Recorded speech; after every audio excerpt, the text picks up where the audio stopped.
అయ్యప్ప ఆలయంలో నిజామాబాద్ జిల్లా కాంగ్రెస్ పార్టీ అధ్యక్షులు కాటిపల్లి నాగేష్ రెడ్డి కుమారుడు అనురాగ్ రెడ్డి కోడలు మౌనిక కూతురు అలేఖ్య అల్లుడు ఆశీష్ రెడ్డిలు కలిసి 5.5 లక్షల విలువ గల 12 మెగావాట్స్ ఉత్పత్తి అయ్యే సోలార్ ప్లాంట్ ను ఏర్పాటు చేశారు. ఈ రోజు అయ్యప్ప ఆలయాన్ని సందర్శించిన దాతలను ఆలయ కమిటీ సభ్యులు భక్తవాత్సల్యం జగన్ మోహన్ నల్ల వెంకటరెడ్డి తదితరులు కలిసి సన్మానించారు. బాల్కొండ మండల కేంద్రంలోని వైశ్య సంఘం భవనంలో బాల్కొండ లయన్స్ క్లబ్ ఆధ్వర్యంలో ఆక్యుప్రెషర్ చికిత్స శిబిరం నిర్వహిస్తున్నారు. తెలుగు రాష్ట్రాల్లో మిర్చి ధర భారీగా పెరిగింది. వరంగల్ ఎనుమాములలో ఎల్లో మిర్చి ధర ఇవాళ క్వింటాలు 44,000 పలికింది. దిగుబడి తగ్గడం, పచ్చల సీజన్ కావడంతో మిరప పొడికి వినియోగించే మిర్చి క్వింటాలు మార్కెట్లో రూపాయలు 20,000 దాటింది. గుంటూరు, మలక్పేట, ఖమ్మం మార్కెట్లోనూ ఇదే పరిస్థితి నెలకొంది.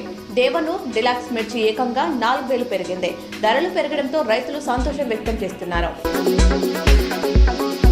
నిజామాబాద్ జిల్లాలో రెడ్ క్రాస్ సొసైటీలో ప్రణం వయోవృద్ధుల డే కేర్ సెంటర్ ను ప్రారంభించారు. ఈ కార్యక్రమానికి ముఖ్య అతిథిగా గవర్నమెంట్ ముఖ్య సలహాదారు సుదర్శన్ రెడ్డి, జిల్లా కలెక్టర్ ఇలా త్రిపాఠి పాల్గొన్నారు. మెండారా మండలం సావెల్ రోడ్డు పనులను బుధవారం రాష్ట్ర పంచాయతీరాజ్ శాఖ మంత్రి సీతక్క ప్రారంభించారు. సావెల్ నుండి తాడుపకాల వరకు 2,15 లక్షల రూపాయలతో బీటీ రోడ్డు పనులను చేపట్టనున్నారు.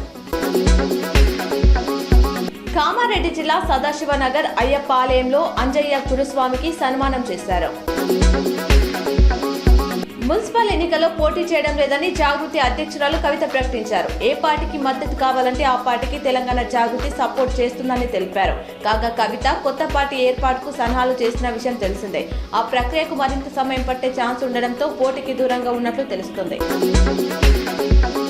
హైదరాబాద్ బులియన్ మార్కెట్లో ఇవాళ మరోసారి బంగారం ధరలు పెరిగాయి. 24 క్యారెట్ల 10 గ్రాముల పసిడి ధర ఏకంగా రూపాయలు 7,480 పెరిగి 1,61,100కు చేరింది. అలాగే 22 క్యారెట్ల 10 గ్రాముల బంగారం ధర 6,850 ఎగబాకి 1,48,474 పలుకుతుంది. నేషనల్, ఇంటర్నేషనల్ స్టాక్ మార్కెట్స్ భారీ నష్టాల్లో కొనసాగుతుండటంతో ఇన్వెస్టర్లు బంగారం వైపు మళ్లినట్లు తెలుస్తోంది.